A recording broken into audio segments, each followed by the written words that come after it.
नमस्कार। राजस्थान कर्मचारी चयन बोर्ड की भर्तियों में बैकडोर से ओमार सीट भरवाकर गिरोह छात्रों से ओमार सीट खाली छुड़वाता है, उसके बाद ओमार सीट भर के और लोगों को नौकरी दिलवाता है। यह खुलासा 2025 में हुआ। इस वीडियो में सबसे बड़ा खुलासा करने जा रहा हूं, जो राजस्थान की एसओजी ने एफआईआर दर्ज करके जांच शुरू की। उस एफआईआर में कितना बड़ा खुलासा हुआ है, राजस्थान कर्मचारी चयन बोर्ड के ही कर्मचारी लिप्त हैं और किस प्रकार से कितनी भर्तियों का मामला सामने आया है। राजस्थान कर्मचारी चयन बोर्ड कमेटी गठित करता है और उस मामले को दबा लेता है और कुंडली मारकर बैठ जाता है और लोगों को नौकरी दे देता है, ज्वाइनिंग दे देता है। क्या राजस्थान कर्मचारी चयन बोर्ड के उस समय के अध्यक्ष रहे, सचिव रहे, कर्मचारियों से और सदस्यों से पूछताछ की जाएगी, जांच की जाएगी कि आपने मामले को क्यों दबाया? जांच कहां तक बढ़ी?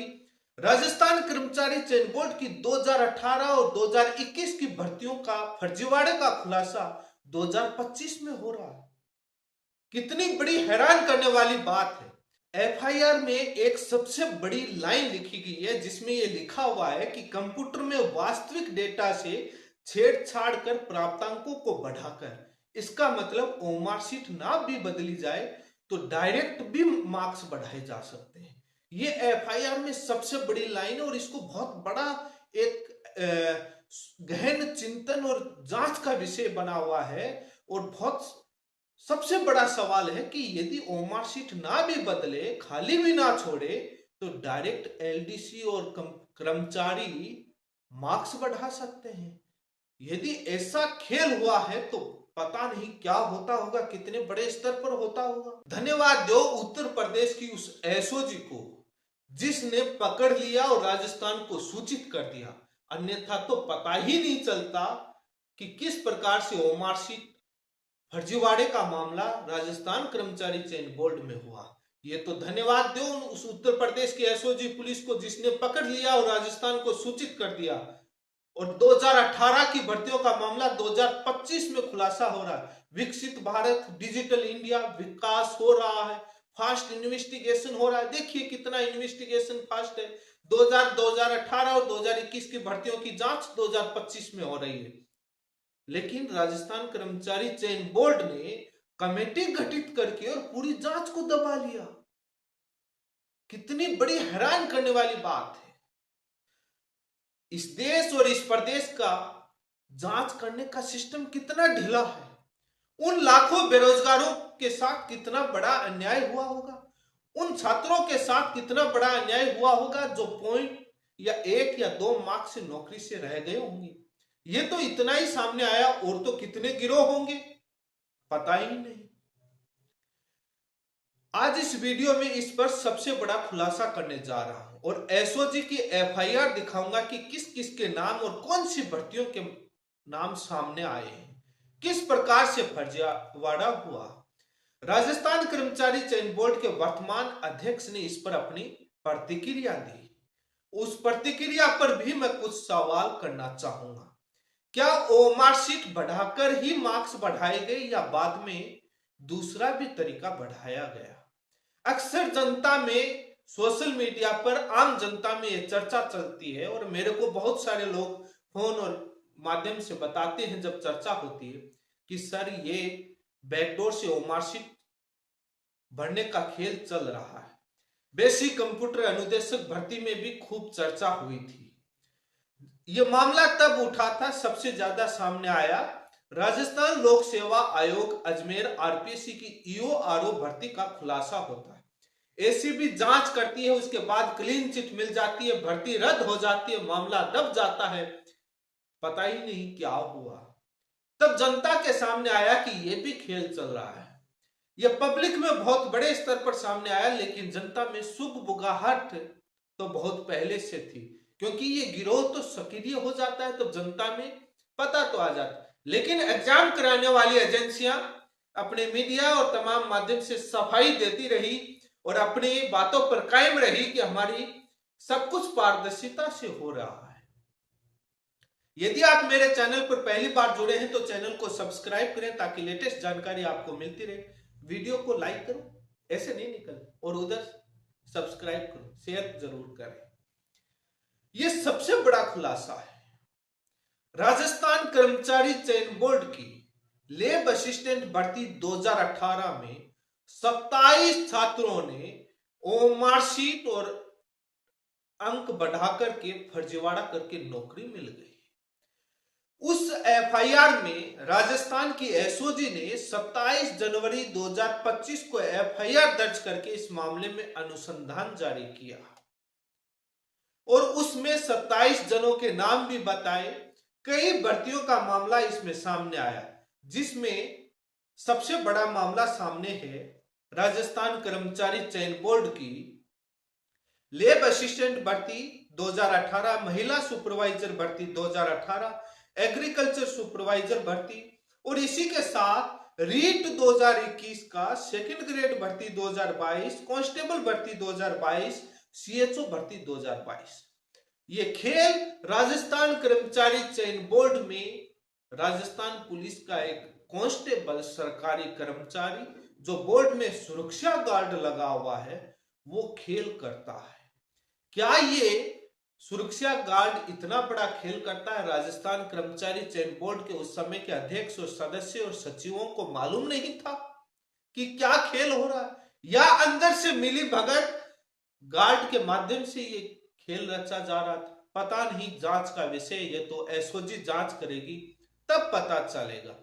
लेकिन हर भर्ती के समय ये खूब चर्चाएं चलती है। जब ईओ आरओ का मामला चला तब ओमार सीट में एक 5वें विकल्प का मामला सामने आया। तब आरोप लगे कि पूरी की पूरी ओमार सीट बदल दे, तो जब फर्जीवाड़ा ही करना हो तो ओमार सीट भी तो बदली जा सकती है।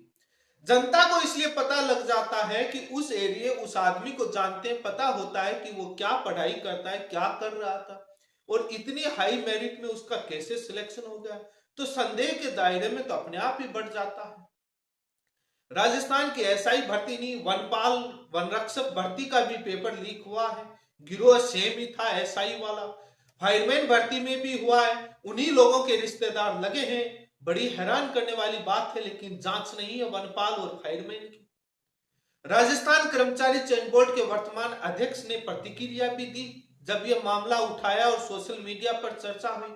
उस पर भी मैं चर्चा करूंगा, लेकिन सबसे पहले एफआईआर पर चर्चा कर लेते हैं। उसके बाद राजस्थान कर्मचारी चयन बोर्ड के अध्यक्ष की वर्तमान अध्यक्ष की प्रतिक्रिया पर भी चर्चा कर लेता हूं। किस प्रकार से कौन सी कंपनी ओमार सीट स्कैन करने में फर्जीवाड़ा होता है। राजस्थान कर्मचारी चयन बोर्ड में सुरक्षा गार्ड लगता है जो राजस्थान पुलिस का बैच नंबर 9727 अनिल चौधरी करके, वो ओमार सीट स्कैनिंग के करने वाली एक private company Raghav limited company कर्मचारियों से मिली भगत करके ओमार सीट खाली छुड़वा करके छात्रों से और नौकरी दिलवाता है। महिला सुपरवाइजर भर्ती 2018, एग्रीकल्चर सुपरवाइजर भर्ती और लैब असिस्टेंट भर्ती 2018 में ओमार सीट का ये आपकी एफआईआर आपके स्क्रीन पर चल रही है, आप स्वयं पढ़ते जाइएगा।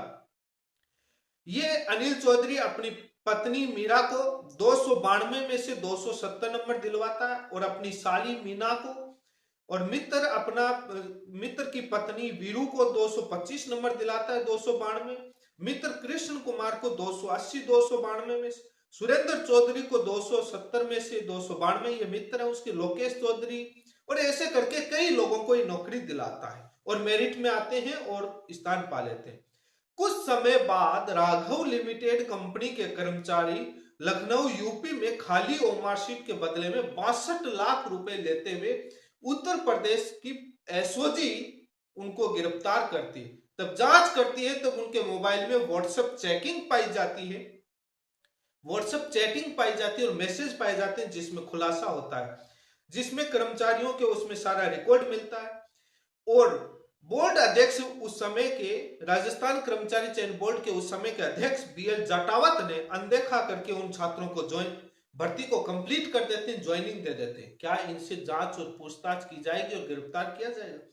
जेईएन भर्ती 2021 में फर्जीवाड़ा करके ऐसे ही कई लोगों को मेरिट में दिलाया जाता है। कृष्ण कुमार चौधरी जेईएन पीडब्ल्यूडी जो 2021 की भर्ती में प्रथम स्थान प्राप्त कर लेता है और यही कृष्ण कुमार आपका पहले की भर्तियों में 292 में से 280 नंबर प्राप्त करता है लेब असिस्टेंट में। रीट 2021, सेकंड ग्रेड भर्ती 2022, कांस्टेबल भर्ती 2022, सीएचओ भर्ती 2022 में भी इस प्रकार के फर्जीवाड़ा करके कई लोगों को नौकरियां दिलवाई हैं। एसओजी ने इसमें जांच शुरू की तो यूपी की एफआईआर और बोर्ड से कुछ दस्तावेज लिए, उसके बाद जांच करी उस कंपनी के जो साजिश करके किस पर बोर्ड ने उस कंपनी को संविदा पर कुछ समय के लिए ठेका दिया था ओमारशीट जांचने के लिए। कंपनी के 2 कर्मचारी बोर्ड में आना जाना रहता है, तमाम सरकारी कार्यालय, क्योंकि ओमारशीट का स्कैन है, वो बोर्ड के मिली भगत करके ये खेल करते हैं। जब ये मामला उत्तर प्रदेश की एसओजी से जब राजस्थान कर्मचारी चयन को उस समय अखबारों में भी खूब छपा था और उसके बाद दबा लिया था। राजस्थान कर्मचारी चयन बोर्ड इस मामले में कमेटी गठित करता है और लेब असिस्टेंट भर्ती जो 2018 की 3 फरवरी 2019 को हुई थी, उसमें 27 छात्रों ने ओमारशीट के साथ छेड़छाड़ करके, और उनकी सूची है कि किस प्रकार से वो नौकरी लेते हैं, जिसमें ऋषिकेश मीणा, देशराज मीणा, आशीष कुमार मीणा, पिंटू कुमार मीणा, कमलकांत मीणा, हरीश कुमार सैनी, भक्ताराम मीणा, उपेंद्र कुमार कौशिक, देवेंद्र सिंह गुर्जर, रवि कुमार तिवारी, ब्रिजेश कुमार, ऐसे लिस्ट आप देख रहे हैं, पूरी लिस्ट है। ये इस प्रकार से ये छेड़छाड़ करके मिल जाते हैं। कंप्यूटर में वास्तविक डेटा से छेड़छाड़ कर प्राप्तांकों को बढ़ाकर, और ये मेरिट में स्थान में आ जाते हैं। और एसओजी 27 जनवरी 2025 को इस मामले में एफआईआर दर्ज करवाती है। लेकिन सबसे बड़ा इसमें जो मामला ये आया कि इनके रिकॉर्ड तो सामने आ गया, लेकिन कंप्यूटर में वास्तविक डेटा से छेड़छाड़ कर प्राप्तांकों को बढ़ाकर, इस लाइन को विशेष तौर पर अध्ययन कीजिएगा। ये इसलिए बोल रहा हूं, राजस्थान कर्मचारी चयन बोर्ड के वर्तमान अध्यक्ष ने एक बात कही है, इसलिए मैं कह रहा हूं। ये आपको मालूम है कि आरपीएससी की ईओआरओ, ये एफआईआर आपने पढ़ी है 2018 और 2000 आरपीएससी की ईओआरओ भर्ती के अंदर किस प्रकार से ओमारशीट का मामला सामने आता है और एसीबी जांच करती है, एसओजी बाद भर्ती रद्द हो जाती है ठंडे बस्ते में, आज पता नहीं क्या हो रहा है, क्लीन चिट मिल जाती है, और उस समय आ जाती है कि 5वां ऑप्शन का सिस्टम आ जाता है। बोर्ड अध्यक्ष ने, आलोक राज ने ट्विटर पर प्रतिक्रिया दी जब छात्रों ने घेरा कि हमने इसमें जो भी जांच होगी और जो दोषी होगा उस पर कार्रवाई हो जाएगी। हमने जांच एजेंसी बदल दी, कड़ी सुरक्षा और बहुत सारी हमने नियम बदल करके सुरक्षा बढ़ा दी, 5वां ऑप्शन लागू कर दिया। जब ये एफआईआर में ये चीज मेंशन है कि कंप्यूटर में वास्तविक डेटा से छेड़छाड़ कर प्राप्तांकों को बढ़ाकर, इसका मतलब ओमारशीट यदि खाली भी ना छोड़े तो कंप्यूटर जो भी डेटा ओमारशीट स्कैन होने के बाद जो डेटा आता है, उस डेटा में डायरेक्ट भी नंबर बढ़ सकते हैं। तो ओमारशीट खाली छोड़ने का भी तो कोई औचित्य नहीं रहता। जहां तक मैं इस एफआईआर को पढ़ा और इस लाइन पर विशेष तौर पर जब मैं ध्यान दे रहा हूं, तो बड़ी हैरान करने वाली मेरी समझ से बाहर है कि ओमारशीट खाली छोड़कर ही नहीं, यदि उस एजेंसी या कर्मचारी, कंपनी के या परीक्षा कराने वाली एजेंसी के कर्मचारी डायरेक्ट भी नंबर बढ़ा सकते हैं। कंप्यूटर में स्कैन होकर के जो डेटा आता है रिजल्ट, उसमें डायरेक्ट एंट्री करके नंबर बढ़ा सकते हैं, क्योंकि इसमें लिखा है कंप्यूटर में वास्तविक डेटा से छेड़छाड़ कर। वास्तविक डेटा से छेड़छाड़ क्या कहना चाह रहा है? ओमारशीट स्कैनिंग से तो कंप्यूटर में वास्तविक डेटा से छेड़छाड़ नहीं हुआ, वो तो ओमारशीट से छेड़छाड़ हुआ। कंप्यूटर में वास्तविक डेटा मतलब ओमारशीट चेक करी, 20 नंबर आए, उसको डायरेक्ट 270 कर दिए क्योंकि पीडीएफ में आती है। इसका मतलब राजस्थान कर्मचारी चयन बोर्ड की इस विषय पर भी जांच होनी चाहिए, पुरानी ओमारशीट को पब्लिक डोमेन में डालना चाहिए। कौन सी गोपनीयता भंग होती है? क्यों पर्सनल देखे? यदि किसी ने फर्जीवाड़ा किया वो खुद ही देखेगा, वो क्यों बताएगा कि मैंने क्या किया, कैसे बढ़े? पब्लिक डोमेन में होगा तभी तो पता चले। पुरानी वेबसाइटों को, जो इस भर्ती की पुरानी जो ओमारशीट है, यदि बोर्ड के पास स्कैन की हुई है तो पब्लिक डोमेन में डालो, सारी जनता देखे कि डायरेक्ट तो कंप्यूटर से अंक नहीं बढ़ाए गए कहीं। ओमारशीट में 10 नंबर और उसके 200 नंबर कर दिए आपने, पता तो चले।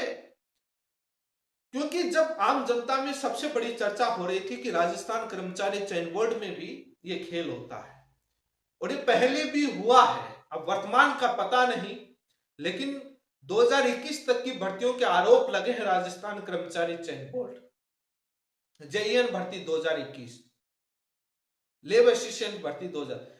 राजस्थान कर्मचारी चयन बोर्ड के अध्यक्ष से मेरा निवेदन है कि जो उस समय बोर्ड ने जो कमेटी गठित की थी उसकी जो रिपोर्ट आई, उस रिपोर्ट को वेबसाइट पर डालें। उससे ये एफआईआर आ गई, सारा नाम तो सभी का नाम सामने है, ऐसी कौन सी उसमें कंपनी का नाम सबके सामने आ गया। और अब तो वो चीजें भी बदल दी, कम से कम पता तो चले कि राजस्थान कर्मचारी चयन बोर्ड की उस समय की कमेटी में कौन सदस्य थे, क्या रिपोर्ट दी, उस रिपोर्ट पर अमल क्यों नहीं हुआ, आगे क्या कार्रवाई करी बोर्ड ने, क्या बोर्ड ने उस कमेटी की रिपोर्ट के बाद एसओजी को जांच लिखी, क्या आगे प्रक्रिया बढ़ाई, क्या दोषी के लिए किसको सजा के लिए, उस कंपनी पर कितना जुर्माना लगाया, जिस कंपनी को ठेका दिया गया कितना जुर्माना लगाया गया, ये पता तो चले। और उस कर्मचारी जो सुरक्षा गार्ड था उस पर कितना जुर्माना लगाया, या बाद में ठंडे बस्ते में और पर्दा डालकर कुंडली मारकर बैठ गए थे। ये राजस्थान कर्मचारी चयन बोर्ड के वर्तमान अध्यक्ष को सारी फाइल खुलनी चाहिए और सारे दस्तावेज वेबसाइट पर डालने चाहिए। वैसे तो हर चीज डालते हैं, तो ये भी बताइए कि क्या क्या हुआ, क्या कार्रवाई हुई, कहां आगे तक बढ़ाया, नहीं हुआ तो आप इस पर क्या कर रहे हैं, कितनी फाइलें आप एसओजी को सौंप रहे हैं और सारी चीजें डेटा के लिए। क्योंकि रीट जब मुख्य परीक्षा चल रही थी तो मैं ऐसे घूम रहा था, तो कई जगह जब मुझे कुछ लोग मिले थे उन्होंने मुझे बताया कि सर राजस्थान कर्मचारी चयन बोर्ड के एलडीसी या कुछ ऐसे कर्मचारी हैं जो उस बोर्ड के आसपास घूमते हैं और वो कहते हैं कि हमारी मिली भगत है अंदर, हम आपके डायरेक्ट मार्क्स बढ़ा देंगे, ओमार शीट खाली छोड़ने की जरूरत नहीं, हम नौकरी दिलवा देंगे। अब इसमें कितनी सच्चाई है मैं इसकी पुष्टि नहीं करता, क्योंकि अफवाहें भी बहुत चलती हैं जनता के बीच, तरह तरह की बातें सुनने को मिलती हैं, क्या सच्चाई है क्या नहीं है, लेकिन मैं इस पर कोई पुष्टि नहीं करता। लेकिन ये बातें बहुत बार जब पेपर लीक की घटनाएं चलती हैं तो सुनने को मिलती है। मैं भी बड़ा हैरान था कि ये भी हो रहा है, क्योंकि सबसे बड़ा विषय है कि राजस्थान कर्मचारी चयन बोर्ड की आलोक राज के आने से पहले जितने भी जो भर्तियां हुई उन सब की जांच होनी चाहिए। ओमार शीट सब पब्लिक डोमेन में डालो कि हर आदमी देख सके। पर्सनल क्या देखेगा, कौन बताएगा जो फर्जी लगा है। हमने ट्रांसपेरेंसी के लिए ओमार शीट वेबसाइट पर मिल जाएगी, उसमें खुद का नाम, डीओपी और सारा पर्सनल डालेगा। क्या पब्लिक डोमेन में रहा है? पब्लिक डोमेन में वो है कि कोई भी एक्सेस कर सकता है, वो करिए। क्या जा रहा है, कौन सी उसमें प्राइवेसी भंग हो रही है? जनता को पता तो चले, जनता रातों रात छानबीन कर लेगी। जो सिलेक्शन लिस्ट में रोल नंबर है उनके कितने मार्क्स आए, और अपने अपने एरिया के छानबीन कर लेंगे कि वो कितने पढ़ने में महारथी थे, कितने एक्सपर्ट थे, कितनी सालों साल तैयारी की और वो कितने मेरिट में रैंक में प्राप्त किया। क्या हालात है, वास्तविकता तो पता चले। लेकिन सबसे बड़ी हैरानी की बात है कि 2018 और 2021 की भर्तियों का खुलासा 2025 में हो रहा है। ये 2018 के अंदर जब लेब असिस्टेंट भर्ती जब हुई थी तब उस समय बीजेपी का शासन था और चुनाव का समय था और ज्वाइनिंग कांग्रेस ने आकर के दी थी और उस समय ये प्रोसेस चल रहा था। ये बात किसी राजनीतिक पार्टी से जुड़ा हुआ नहीं, ये छात्रों से जुड़ा हुआ है। सरकार मंत्रियों को तो कई बार मालूम ही नहीं होता है, अधिकारी और कर्मचारी खेला कर जाते, सरकार को पता ही नहीं चलता। सरकार को तो अब पता चला है कि क्या हुआ था, उस समय की सरकार को भी पता नहीं होगा। लेकिन राजस्थान कर्मचारी चयन बोर्ड के अध्यक्ष से कह रहे हैं कि हमने सुरक्षा बढ़ा दी। क्या सुरक्षा बढ़ा दी? पब्लिक डोमेन में सारी चीजें रखो। पांचवा ऑप्शन देने से क्या हुआ? जब ये एफआईआर में दर्ज है कि कंप्यूटर में वास्तविक डेटा से छेड़छाड़ कर प्राप्तांकों को बढ़ाकर, तो इसका मतलब पांचवें ऑप्शन का भी कोई मतलब नहीं। ठीक है, कुछ सुरक्षा के लिए बढ़ा दिया, जब तक बोर्ड और किसी भी एजेंसी या सरकार की कर्मचारियों की नीति और नीयत सही नहीं होगी तो नियम कागजों में बने हुए होंगे। नीति और नीयत सही होगी तभी ये फर्जीवाड़ा रुक पाएगा। लेकिन 2018 की भर्तियों का खुलासा 2025 में हो रहा। कौन से युग में जी रहे? विकसित Bharat, digital India, fast process, investigation में 2018 का 2025। भला हो उस राजस्थान के एसओजी को कहो जिन्होंने अभी इसमें अनुसंधान, लेकिन सवाल यह है कि उस समय राजस्थान पुलिस एसओजी को यदि मालूम चल गया और डेटा को, तो इतना साल एफआईआर दर्ज करने में क्यों लगाया? ये भी तो सवाल उठता है। ये तो एक गिरोह राजस्थान कर्मचारी चयन बोर्ड में लगे सुरक्षा गार्ड का मामला सामने आया है। और भी तो कई गिरोह होंगे जो मार्कशीट का, जरूर बहुत सारे गिरोह हैं इस मामले में, मार्कशीट बनवाने मामले में। जो एसआई और तमाम पेपर लीक वाले ही गिरोह ये भी काम करते थे, मार्कशीट खाली छुड़वाने वाला भी। ये जांच कई बार मीडिया में उन भर्तियों के पेपर लीक के मामले है, जांच करेंगे तो इनका भी तार खुल जाएगा। इसी के साथ धन्यवाद। वीडियो को लाइक जरूर करें, शेयर जरूर करें।